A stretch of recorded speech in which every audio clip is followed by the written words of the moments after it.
Hello and welcome! At long last, FromSoft has blessed us with the PvP patch notes.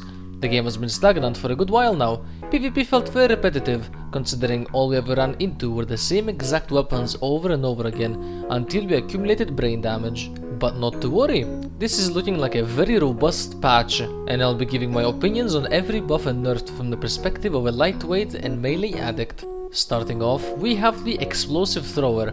This weapon has always been kind of a meme, seeing very little use in PvP due to it being far too slow and bulky. But by the looks of things, FromSoft wanted to make it an even better melee repellent by increasing its range and reducing its reload time. I have not too many opinions on this weapon, but thematically speaking, it is extremely cool, so I'm glad to see it getting some love. Up next, we have the Curtis and the Harris, the small and big brother of the linear rifle family. In terms of kinetic weapons, these two have seen the most use in the current PvP landscape. Both of them have gotten some love in terms of the decreased charge time, only differences being that the Curtis got decreased recoil and Harris got increased charge attack power. Coming up next is the not so reliable Haldeman. Always seen as the mini Zimmerman, this weapon has only ever been utilized by running two at once to mimic dual Zimmerman for even a chance on making it work. For whatever reason, they chose to nerf the direct hit adjustment. I mean, I suppose they were alright to punish ACS overload, but this really seems like a hate nerf as it resembles the Zimmerman in my opinion. Oh baby, the talk of the town, the gun of the hour, it's the Zimmerman! I mean, where do I even begin? This weapon has caused so much grief and pain to countless players ever since some funny green logo man popularized the usage of two of these. But worry not, FromSoft has heard our cries, and they have come to rescue us with the gutting of the Zimmerman. Attack power, impact, accumulative impact, and direct hit adjustment. The weapon is paying for the sins it has committed. Now, it remains to be seen what will happen to the silver lining with this nerf, as I doubt I can pull off the same combo due to the impact nerfs. But that is simply a price to pay for the freshness and uniqueness of PvP to come. Psst, hey, ready for a speed round? All bazookas get increased projectile speed and decreased load time. This makes them better than before, but I don't think it'll be enough to make them meta. All grenade launchers have their total rounds of projectile speeds increased along with the decreased reload time. Their effective range has also been adjusted to where the round explodes when it reaches the limit regardless of it making contact or not. This adds depth to them, but I think they'll remain better as PvE weapons. All three dual missile launchers have increased attack power, impact, accumulative impact, guidance, and projectile speed. This one's actually pretty crazy. The Viento, the Sample, the Cat, the Coquette, the laser cannon, and the diffuse laser cannon all have increased total rounds. This is a PvE buff! Moving on, we have the Nebula Rifle.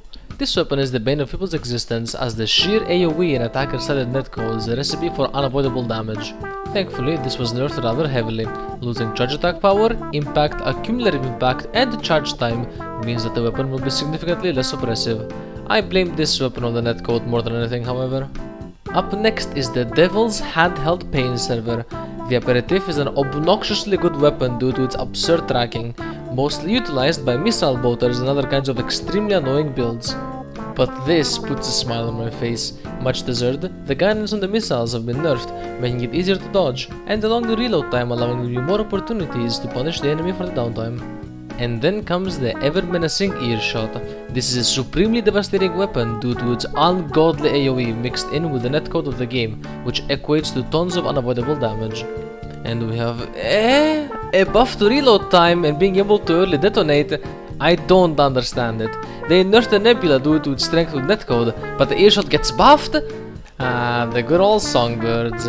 This is a very much looked down upon weapon as it is known to blitz through the PvE with ease, removing practically all difficulty, although not being nearly as good in PvP. Surprise surprise! Enough complaints from the majority of the community, and any weapon appears to get hit, attack power, impact, and accumulative impact. The early detonation will not be able to offset how bad it's going to be in PvP. Up next, oh, the secondary perpetrator, the Stun Needle Launcher. This weapon is just overtuned. Sure, slow reload, but the absurd damage from the initial and extra hits is far too oppressive and unfair, while maintaining a low skill floor for usage. That one was obvious, wasn't it? The absolute monstrosity has been brought down via decreased impact, accumulative impact, direct hit adjustment, and attack power on consecutive hits. There isn't much to say about this anymore. Best I can do for you is attend the funeral for the Stun Needle Launcher abusers. And then we have the Pulse Shield Launcher. This has always been a funky weapon that is super unique, but unfortunately too weak, unless the enemy is suffering from a brain hemorrhage and is running into it. And FromSoft agrees. These are pretty healthy buffs. Increase in total rounds, shield durability, and decreased weight and EN load allows the weapon to be used in lighter builds. While not enough to make it particularly meta, it is certainly a step in the right direction. Coming up next is the Aurora Light Wave Cannon. This weapon is one of the coolest weapons in the game thematically and visually speaking, but unfortunately it also happens to be one of the worst due to its stats and performance. Noticing this, FromSoft decided to give it some love via decreasing the EN load and allowing it to benefit from the energy firearms spec within generators. This is a solid buff, but I don't think we'll be seeing anyone seriously pick this weapon for PvP. Up next is the Trueno Needle Launcher. This is one of the best shoulder weapons in the game, solely due to it having the highest guidance in the entire game, making it practically impossible to dodge all volleys on high ping at times. Rightfully given, the nerfs include decreased guidance and the fact that the projectiles will follow a stable trajectory rather than behave wildly as before. This is another wonderful nerf to an overtuned weapon, taking away from its strongest characteristics. Up next, the Coral Missile Launcher. This weapon has always been scary. Whilst not the strongest due to the slow missile speed, the lack of attention will spell doom to any AC foolish enough to get hit by it, also being the #1 tank buster in the game. Naturally, this was also given nerfs due to how oppressive it was. Decreased charge attack power, impact, accumulative impact, and direct adjustment, making it far less punishing to be hit by it, as the punishment for one mistake was far too high. Moving on, we have the Laser Orbit. This weapon was supposedly the laser version of the Huxley drone, but unfortunately it was far more underwhelming in terms of damage and impact, making it downright bad as a consideration over its kinetic counterpart. And as expected, it got the love it deserves. Increase in attack power, direct hit adjustment, ideal range, effective range, and projectile speed will certainly make this a force to be reckoned with, rather than be forgotten about a shoulder weapon. And for our final weapon adjustment, we have the Laser Turret. Much like the laser drones, except far less oppressive in terms of enemy chasing capability and pretty much all other aspects, leaving it in the dust. But once again, FromSoft shows some love to the underused weapons, this time around giving it an increase in projectile speed and laser turret attack frequency. While not enough to really make it meta, I believe this can still be a dangerous weapon if left ignored by the enemy AC facing it. So, now that we are done with the weapon adjustments, we may move on to the body parts. For the heads, every single head was given increase in either stability or system recovery, with the exception of the Jailbreak, the Nachtreicher, the Kasuar, the VE-44B and the Ephemera. As for the VP-44D, it was given a decrease in attitude stability, and the Mindbearer head got a decrease in system recovery. In my personal opinion, I didn't mind the head values all that much, as they didn't drastically change the AC's balance, considering it was a stylistic choice above anything else for me. For the cores, we have changes to the Nachtreicher core being one of my personal favorites.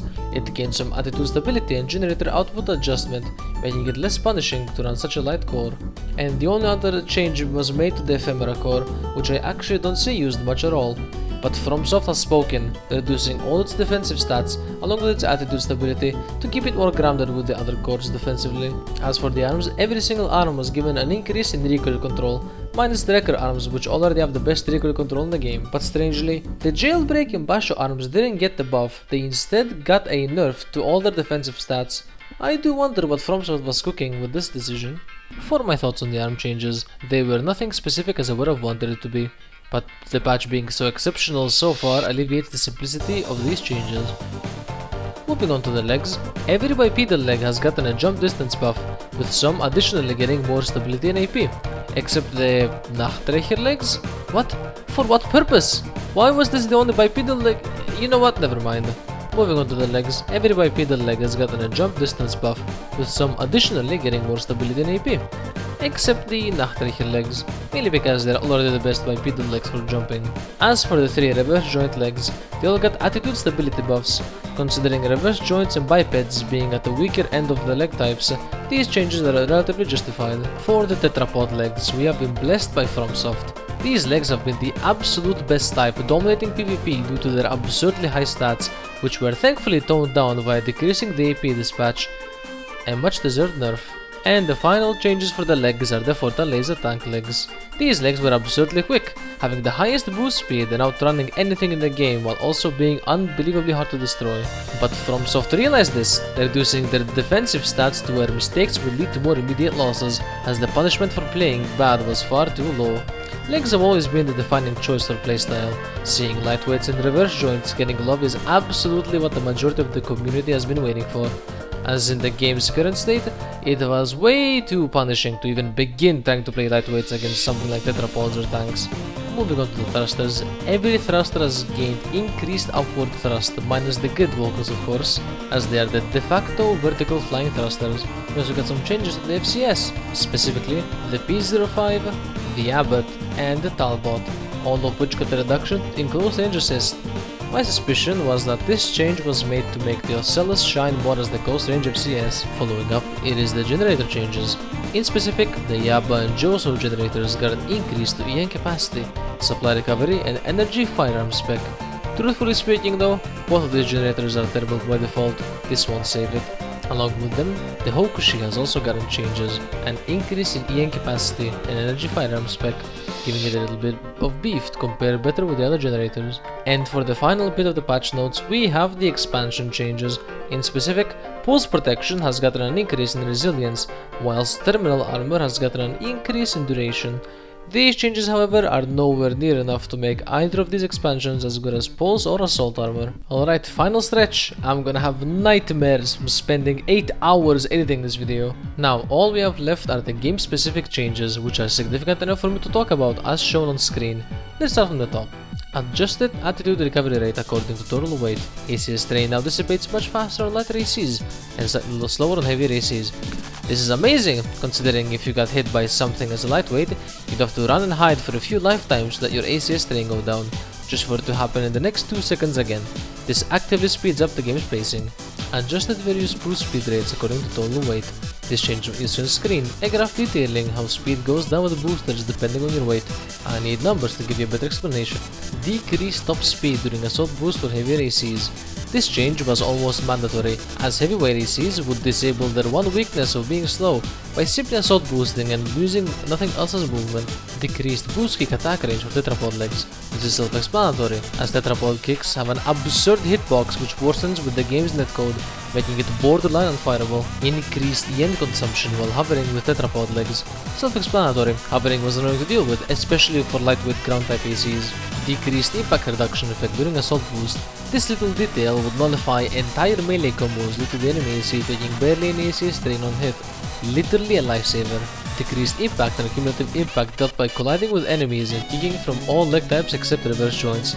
I saw literal matches where people would only ever kick and confirm their weapons. I will personally thank FromSoft for this change. You have nerfed some players in the community down to F tier. I'm sure you've read the last one yourself. This is a minor change, not sure why it's listed here. Hello again. Thank you so much for watching this marathon of a video. It took me a total of 8.5 hours in one sitting to push this video out in time to the public. A day too late, and all the hype on the patch notes go to die, so I just had to do it for the people. For my closing thoughts, I think this patch is absolutely wonderful. Every major thing they had to change was changed accordingly. We are beckoning a new era of PvP, where skill expression and uniqueness is at an all-time high from where we began. If it keeps up like this, the game will retain its player base. I also apologize for the lack of videos. Making content in this game is rather hard, especially for someone who caged himself to a melee route, where I'm afraid of even making non-melee build videos due to jeopardizing the whole focus of my channel and what I do. If you still wish to view ideas of the kind, please let me know below. Also, follow my Twitch. I stream every day doing fight clubs with the rule sets to lessen the pain of certain build types, keeping it fun and engaging for all. And with that said, I thank you once again for taking time out of your day to watch this video. Have a wonderful rest of your day.